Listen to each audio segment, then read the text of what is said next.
Subscribe कीजिए unique Engineering tips channel को और बेल आइकन को ज़रूर दबाएं सबसे पहले नोटिफिकेशन पाने के लिए। Hi guys, how are you? Welcome back to my YouTube channel Unique Engineering Tips. Hi guys, how are you? It's मेरा नाम है Derek and welcome back to my YouTube channel Unique Engineering Tips.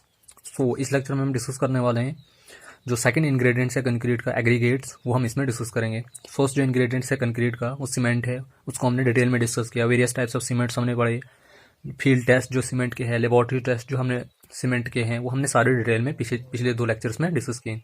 So in this video are going to discuss about the second ingredients of the concrete and that is aggregate. So हमारे पास क्या है कि topic हमारे पास यहाँ पे aggregate. अब हमारे पास जो 70 से लेकर 80% ऑफ वॉल्यूम जो होता है कंक्रीट का वो किसका बना हुआ होता है? एग्रीगेट का ही बना हुआ होता है। Aggregate influence the properties of concrete और mortar, that is water requirements, workability etcetera. जो हमारे पास एग्रीगेट है, ज़्यादातर अगर हम पर्टिकुलरली कोर्स एग्रीगेट की बात करेंगे, इनका इम्पैक्ट जो है कंक्रीट की प्रॉपर्टीज पे काफ़ी ज़्यादा रहता है, चाहे वो प्रॉपर्टीज वर्केबिलिटी है, चाहे वो वाटर रिक्वायरमेंट्स है। इसमें डिस्कस करेंगे कि हमने किस टाइप का एग्रीगेट सेलेक्ट करना है कंक्रीट के लिए, एग्रीगेट की क्या क्या प्रॉपर्टीज होनी चाहिए एक गुड कंक्रीट के लिए, वो हम नीचे इसमें डिस्कस करेंगे। तो फर्स्ट अगर हम इसमें देखेंगे क्लासिफिकेशन ऑफ एग्रीगेट्स। एग्रीगेट हमारे पास जनरली 3 कैटेगरीज में क्लासिफाइड होते हैं, according to geological origin, according to size और according to shape. So 1 by 1 हम तीनों को यहाँ पे डिस्कस करते हैं। तो फर्स्ट हम डिस्कस करते हैं classification of aggregate according to geological origin. अगर अकॉर्डिंग टू जियोलॉजिकल ओरिजिन हम देखेंगे, एग्रीगेट जनरली क्लासिफाइड है 2 कैटेगरीज में, नेचुरल एग्रीगेट्स और आर्टिफिशियल एग्रीगेट। फर्स्ट इसमें जाता है natural aggregates. As the name suggest, natural aggregates में हमारे पास क्या जाते हैं, जो भी नेचुरल सैंड एंड ग्रेवल्स हैं, obtained from natural rocks from the beds of deep rivers etcetera. तो इन जगहों से अब जो बेड्स ऑफ रिवर्स हैं, जो स्ट्रीम्स वगैरह हैं या रॉक्स वगैरह से मिलते हैं, फ्रॉम द पेरेंट रॉक है उसके बेड से हमारे पास जो मिलते हैं, तो that are known as natural aggregates. हमारे पास क्या होते हैं, क्रस्ट स्टोन्स वगैरह वगैरह आते हैं, तो जो भी हमारे पास नेचुरल सोर्स से ऑब्टेन्ड होंगे तो उनको हम नेचुरल एग्रीगेट्स कहेंगे।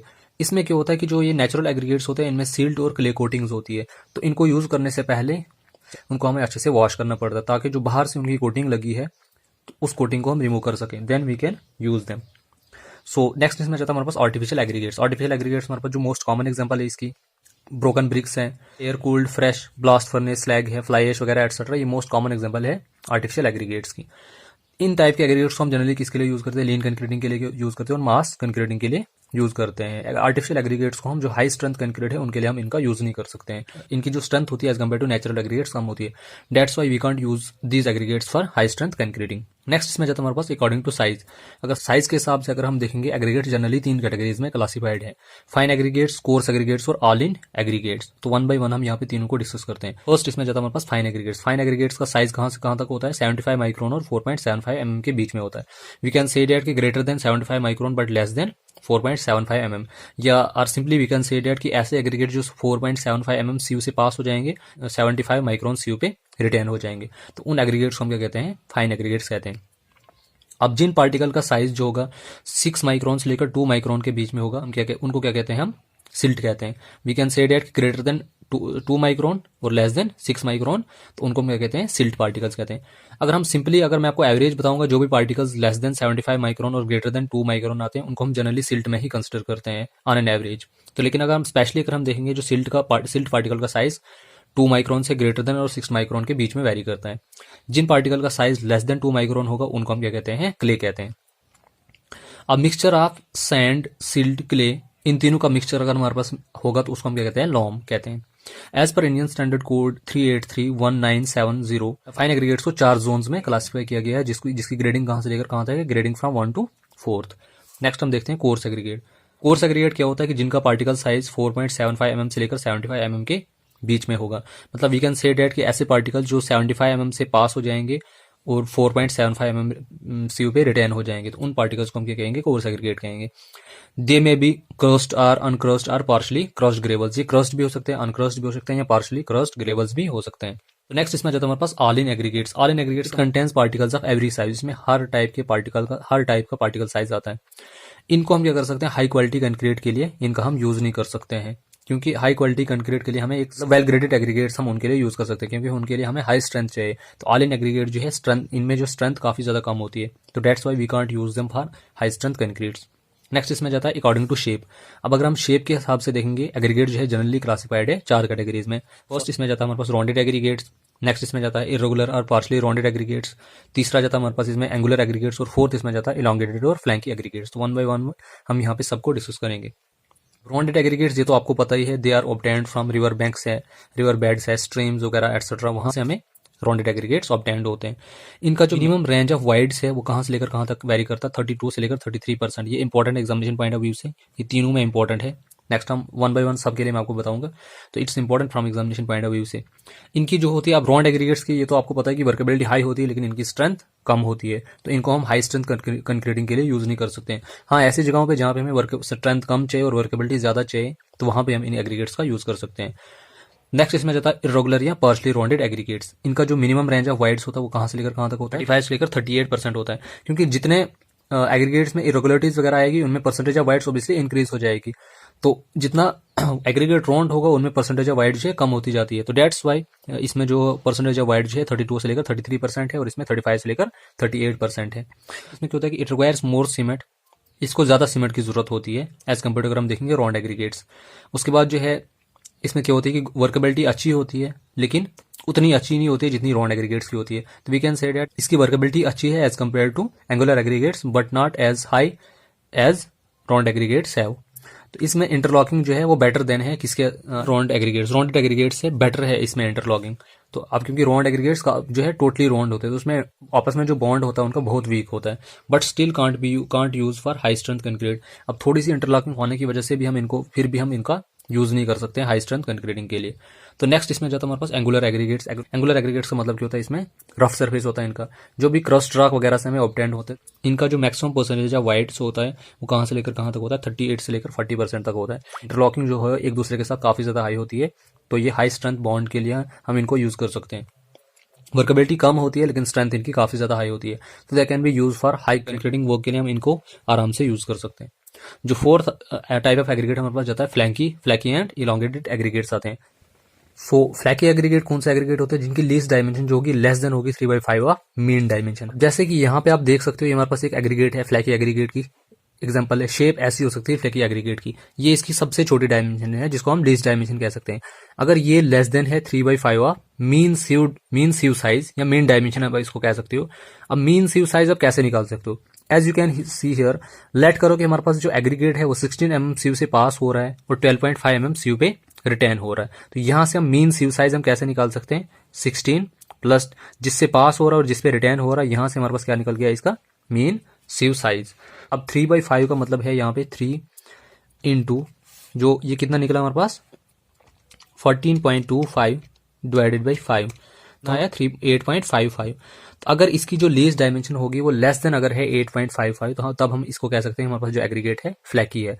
नेक्स्ट हमारे पास जाता है इसमें इलोंगेटेड एग्रीगेट। अब इलोंगेटेड एग्रीगेट हम किसको कहते हैं, जिसकी ग्रेटेस्ट डायमेंशन जो होगी वो ग्रेटर देन होगी 9/5 ऑफ मीन डायमेंशन या mean sieve size. You can say that कि हमारे पास जो मीन सीव साइज है उसको अगर 9/5 करके अगर इसकी लेंथ जो है उससे ज्यादा आ रही है, तो then we can say that the aggregate is elongated. यहाँ पे देख सकते हो हमारे पास एग्रीगेट है, इसकी लेंथ जो है ग्रेटर देन आएगी 9/5 of mean sieve size, then we can say that the aggregate is elongated. तो this is the difference between flaky and elongated aggregate. तो इसमें इंपॉर्टेंट है, ये important examination point of view से, flakiness index और elongation index. Flakiness index हम कैसे निकालते हैं, weight of flaky aggregates divided by जो वेट ऑफ सैंपल हो।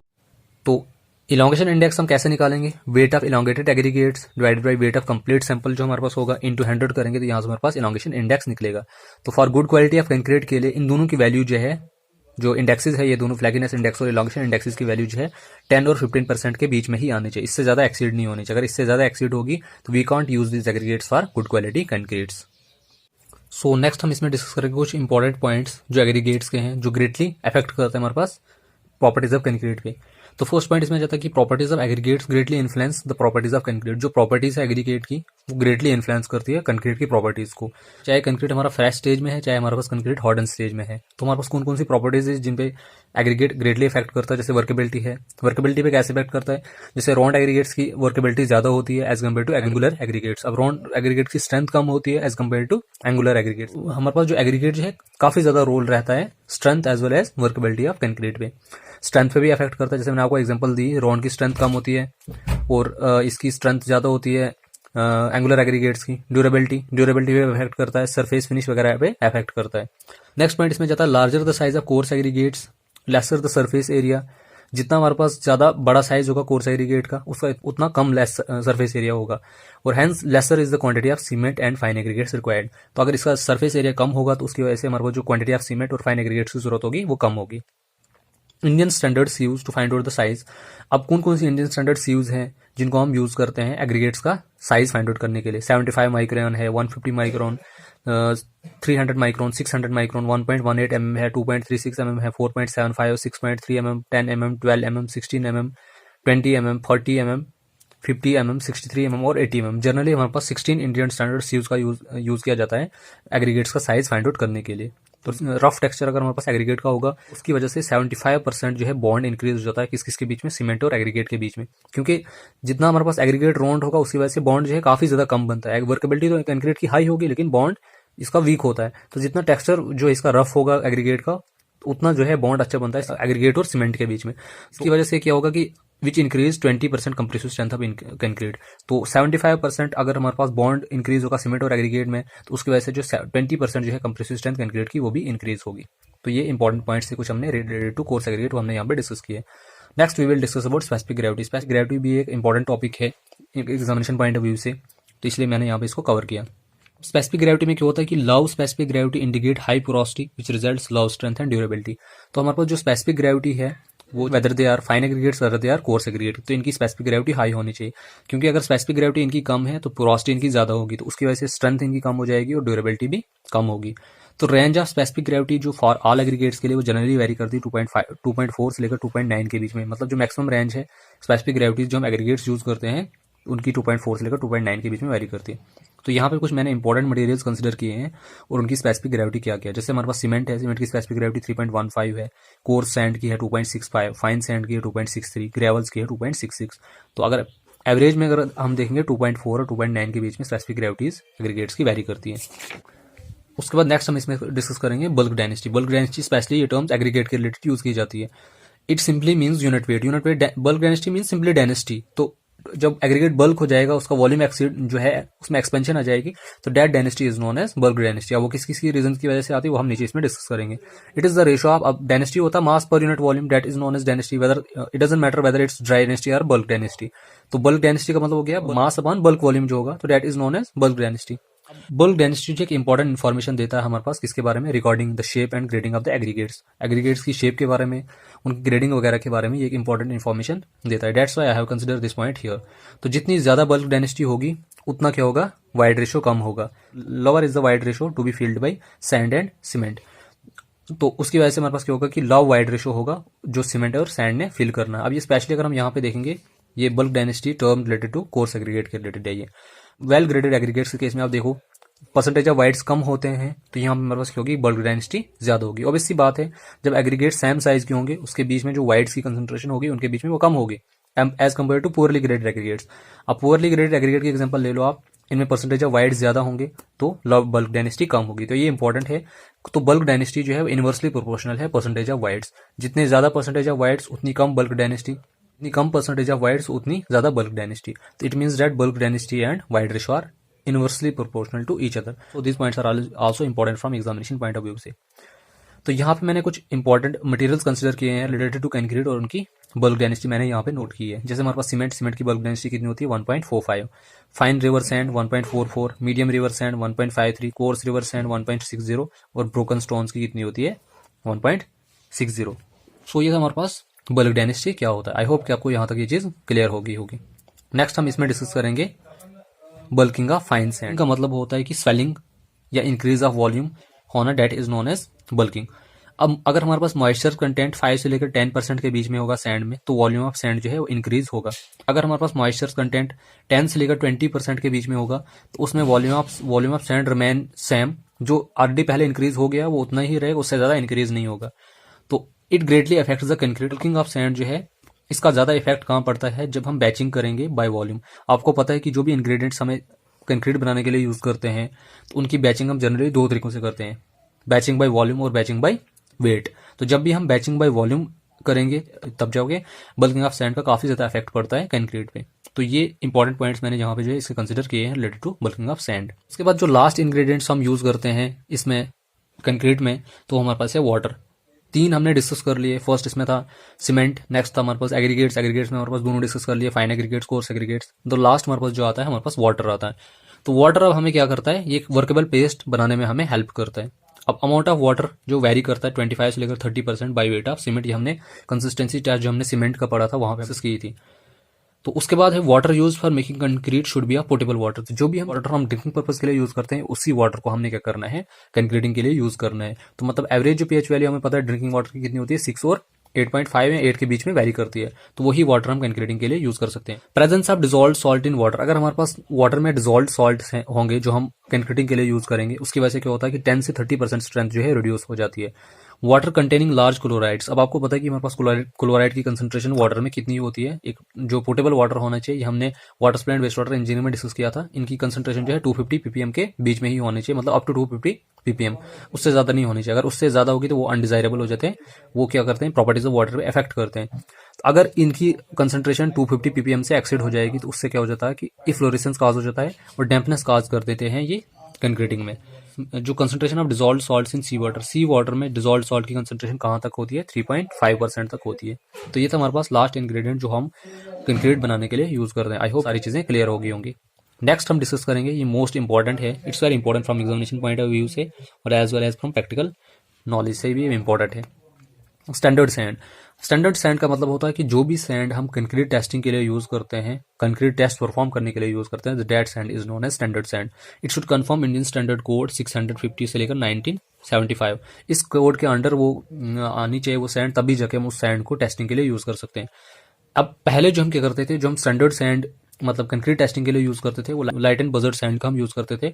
इसको हमें यूके से इंपोर्ट करना पड़ता था, यूके से इंपोर्ट करके लाना पड़ता था, तब जाके हम इंडिया में जो टेस्ट करते थे, कोई भी सीमेंट रेटेड टेस्ट जो था, चाहे वो initial and final setting time test है, चाहे वो कंसिस्टेंसी टेस्ट है, कोई भी टेस्ट, कंप्रेसिस्टेंट टेस्ट, तो उसके लिए हमें सैंड सारी बाहर से इंपोर्ट करके लानी पड़ती थी, स्पेशली फ्रॉम यूके, तब जाके हम वो टेस्ट परफॉर्म करते थे। लेकिन अब जो हमारे पास कंक्रीट रिसर्च टेक्नोलॉजी, मतलब तमिलनाडु चेन्नई में ये कंक्रीट लेबोरेटरी है, इन्होंने अब क्या कर दिया, एक रिसर्च की, और रिसर्च करने के बाद एक सैंड जो है तमिलनाडु में मिली, तमिलनाडु चेन्नई में मिली, Ennore sand obtained from Tamil Nadu Chennai, जिसकी प्रॉपर्टीज जो है much similar to Leighton Buzzard sand से मैच करती हैं। तो अब हमने क्या कर दिया, उस सैंड को रिप्लेस करके अब हम बाहर से जो है इंपोर्ट करके सैंड नहीं लाते हैं टेस्टिंग के लिए। अब इसी सैंड को, जो Ennore sand obtained from Tamil Nadu Chennai से होती है, इसी सैंड को हम क्या करते हैं एज अ स्टैंडर्ड सैंड मान के हम क्या करते हैं, कंक्रीटिंग टेस्ट जो है all over the India perform करते हैं।